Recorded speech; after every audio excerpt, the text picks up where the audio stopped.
Welcome back, everybody. It is week 4, and let us begin our new unit. We are going to be starting a new unit on the personal essay. Now, you've written narratives before. You probably did so in your English 1110 classes, but this is a deeper dive, thus the image of water. Cool, right? We're going to be focusing on craft elements that you only got an introduction to the first time around, including persona, that is you as character, the mask you wear as the writer on the page. That doesn't mean you're fake. It just means a singular view of not singular, but a more focused view of you as a character in relationship to your topic. We'll get to that. Don't worry. You're also going to be focusing more tightly on a topic. We're going to be talking about craft features of mood, of setting and scene. You're going to be using dialogue. You're going to be using all sorts of craft tools at a deeper level than you ever have before. All that said, in some ways this will be familiar and in some ways brand new. And I hope you enjoy this unit. It is for about 4 weeks because we have a lot of craft features to explore. You're going to be focusing in relationship to either family, animals or nature, art or science, or place, cultural, historic, or personal significance, a place of, rather. So you can be writing we'll get there. We're going to break it up into chunks. So let's look at the overview for the week. Here we go. Okay. So as I just said, you're going to be using a lot more craft features than you have before. You're going to read and analyze writing by contemporary essayists, and we have loads of readings for you to choose from. I'm going to assign some of them, but you get to choose some of them as well, in particular in support of your ENGL. We're going to explore the tradition of the personal essay in relationship to art, animals, family, science, and more, and practice writing about yourself as a character. Those are the things we're doing this week.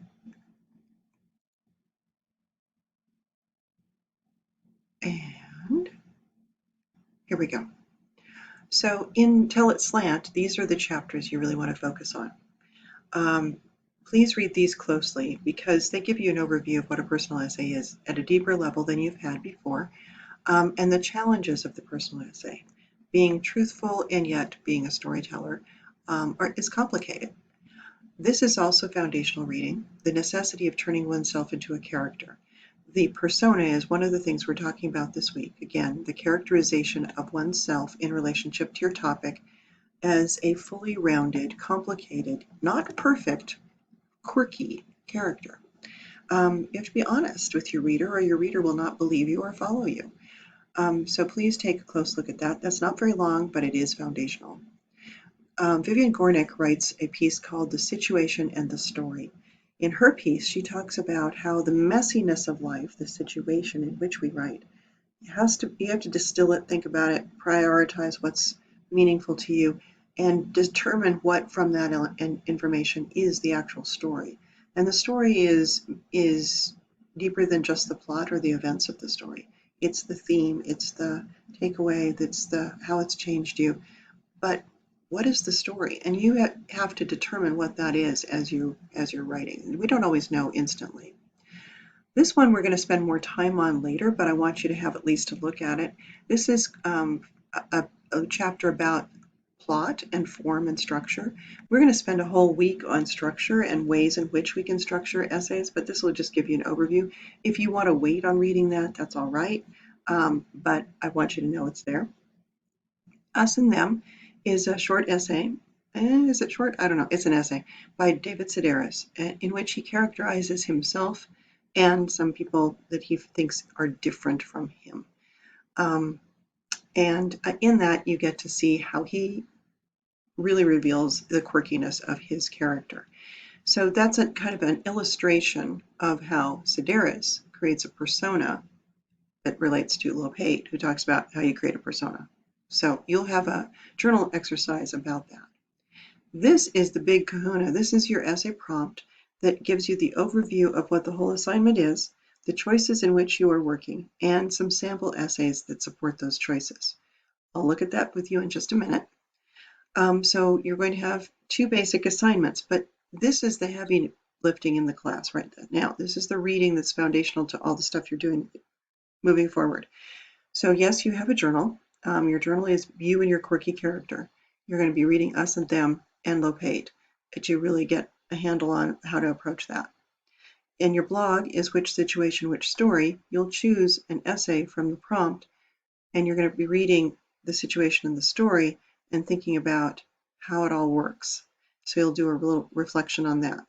In all of this, you're going to be thinking about what is your approach to the assignment. And let's just play with that. Okay, moving forward. Please read my lecture notes to you. It'll explain in greater depth what I've just been telling you about you behind the mask. We're going to be learning about tone versus mood. We're going to be learning about persona, reflection, and how the personal is actually the universal. If you are truthful and honest in your storytelling, you'll be tapping into something that's much more deep and connected to the human condition. When we are honest with ourselves, others will be right alongside us and care about our story and relate it to their own lives. Every story has its own conflict, so you'll have to decide what is the conflict that you are wrestling with. It could be internal or external, and we'll spend more time about plot and conflict. Please, oh please, read the situation in the story, and decide what you feel safe and comfortable sharing. You are not obligated to plumb the depths of your soul for this class. You are free to explore any topic that is meaningful to you. So don't let me discourage you from plumbing the depths of your soul if you're comfortable doing so. But be aware that others in the class will read your essay. So choose a topic that you feel comfortable and confident and, good about sharing. That said, people write about all sorts of things. So make your own choices. Now, a draft of your essay will be due in week 8. That gives us lots of time, but again, we're developing a lot of craft features. It will go faster than you think. Don't waste time thinking, I've got several weeks to get to this. It actually is a deep dive into writing well. So start playing with ideas soon. Okay, let's look at that prompt. Open, open, open, open, open, open. It's scanning. Okay, come on. All right. Oh, it was already open on my computer. That was dumb. Okay, here it is. The personal essayist must be, above all, a reliable narrator. So we have to get to know you as a trustworthy soul, and we must trust that his or her core. We must trust in his or her core sincerity. We must also feel secure that the essayist has done a fair amount of introspective homework, and is grounded in reality, and is trying to give us the maximum understanding and intelligence of which he is capable.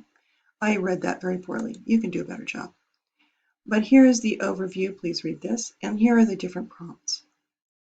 You could write a personal narrative related to the arts and sciences if you so desire. Because music, literature, art, and film speak to us at a very deep and universal level, perhaps you have an artistic streak, or perhaps you are touched by art. If this is so, please read Chapter 6, Writing the Arts. Try some experiment or try it exercises, and these are hyperlinked essays that can get you some good starts for your topic. If you prefer to write about family, you in relationship to family, that's a very rich and strong tradition in the personal narrative. David Sedaris has made an entire life career doing that. Read Chapter 2, Writing the Family, and several try it exercises. And here are a whole host of essays. Papa Was Not a Rolling Stone is a funny audio reading of the essay that Sedaris writes about his father, who envisions himself as a musician, and he is clearly not. It's funny, but it's also insightful. Not all of these are, dark and digging up the dark corners of your soul. Some of them are very funny, but they really reveal something about the human condition. Us and Them, again, is the piece you're going to read this week. The Wishbone is also quite funny and reveals a father-son relationship that's little twisted about a father who's a football coach and a son who definitely is not a football player, but is thrown into the game. It's funny and sad and funny and sad. In the Kitchen is a brilliant piece by Henry Louis Gates Jr. In the Kitchen is a double entendre. It has to do with the actual kitchen, but it is also a term in reference to African American hair and the hair salons that the women would create in their kitchens.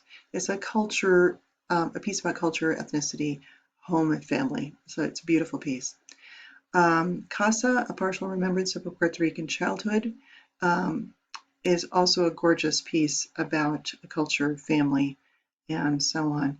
Um, and then there's a piece from Tell It Slant, The Night My Mother Met Bruce Lee. We can find other readings if you are curious, but these are places to start. If you're interested in exploring culture and identity, this is another angle. You could read Tell It Slant, The Body of Identity, and again, In the Kitchen applies here, as does Partial Remembrance of a Puerto Rican Childhood. Jennifer Schaller, our C&M instructor, wrote Against a White Background about being a brown woman raising a white child. Let me introduce you to My Husband, Wife is another identity and culture piece.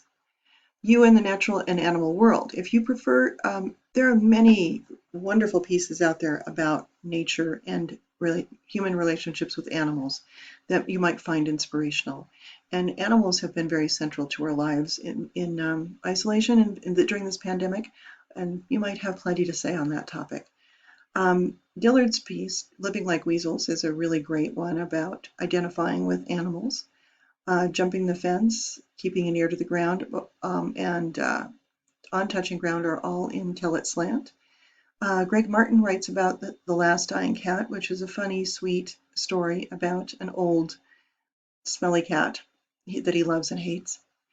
The Tuber is a funny piece about an in-nature experience, tubing down the river.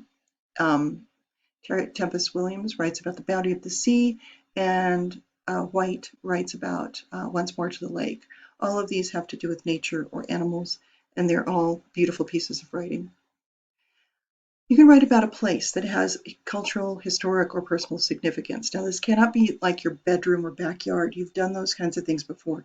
This would involve a little research, a little thought, a little investment into why a place might be meaningful to you and to others. But if you're interested, I will post some beautiful pieces written by former students. Like a student wrote about the neighborhood that she lived near that was really meaningful to her. You'll read about Las Vegas, which is absurd, thus marrying absurd. Walter White's hometown is about Albuquerque. Baldwin's Fifth Avenue Uptown is about Harlem in the 1960s. And again, Once More to the Lake is about a lake. These places have meaning that go beyond the I have cool wallpaper. It's really deep diving into what place means. If these walls could talk kind of thing, tells a story. So please read through these, choose your angle, decide what you want to do. Here are the essay requirements that you're going to be thinking about. And of course, we're going to be talking about the persona. That's going to be really important to you as character. Identify an identifiable conflict or tension, internal or external, some obstacle that you're wrestling with. It should be focused. It can have a logical structure. It must have a logical structure, but it doesn't have to be the traditional Freytag pyramid that you learned about. You can be, but you don't have to use that. We'll talk about structure. Lots of revelation and reflection, the deep dive of why this is meaningful. We're going to use a lot of concrete details, the practice you've been doing using specific vivid details that you did in the first 2 weeks of the class. You're going to apply here. Active voice versus passive. Scene when appropriate. We're going to practice writing scenes and character sketches, and so on. So all the stuff you've been working on, you'll be applying here. All the stuff you've done for concision, for precision, will also be useful to you, because even though you're going to be writing 5-ish pages, maybe 6, you're not going to do it with a lot of fluff and filler. You're going to do it with good, solid, clear sentences, without a lot of wasted words, without a lot of nonsense. You're going to use vivid, specific detail. All of this practice you've been doing so far is going to apply. The rubric is here. You can take a look at it, but this is for your benefit. So please take a look. And there it is again. How about that? Alrighty. So that's what we're working with. Your assignments for the week. You and your quirky character. So please read Us and Them. And again, read Lopate's The Importance of Turning Yourself into a Character. These prompts ask you to explore yourself as a character, and so there. Read it, respond to it, have fun with it. Moving forward. Doop-a-doop-a-doop. Okay. Which situation and which character? Please read the situation and the story so you have the foundation to work with. Choose one essay and reflect. You're going to be looking at how does the author create a persona? How does the piece, what is the piece centered on, and so on. Give us a little summary because not everybody's going to be reading the same essay. So give us a general overview before you begin responding to some of these questions. You don't have to respond to all of them, just the ones that you think are the most useful. And post by Saturday and respond to 2 others by Monday. Now the gift of this is I want you to read posts by people who read and responded to different essays than you did, so you get kind of a Whitman sampler of the types of essays out there. If you read and respond to somebody who wrote about the same essay you did, cool, but look for things that they saw that you didn't, and then have a little conversation about that. We want to help each other kind of get a greater and rounder perspective on the readings.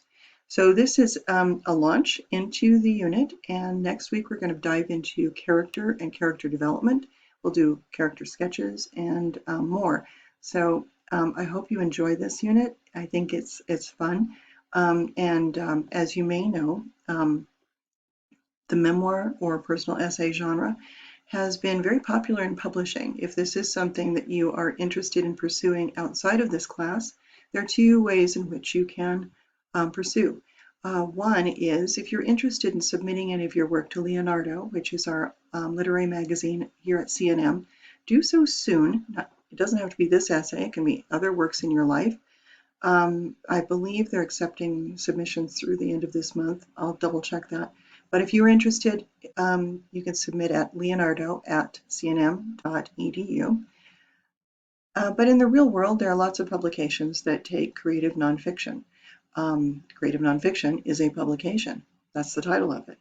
But there are millions of online publications. So if you ever are curious about what it means to publish in the creative world, we can look into that, and you can try stuff out.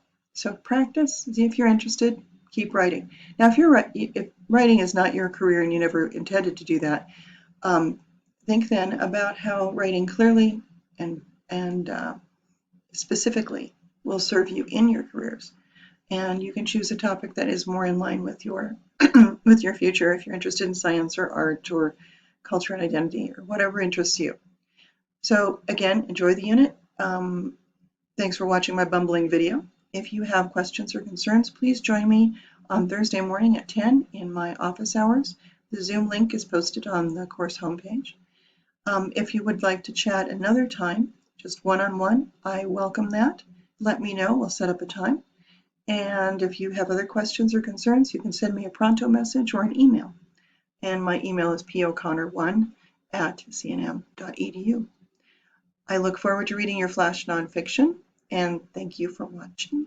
Take care. Bye.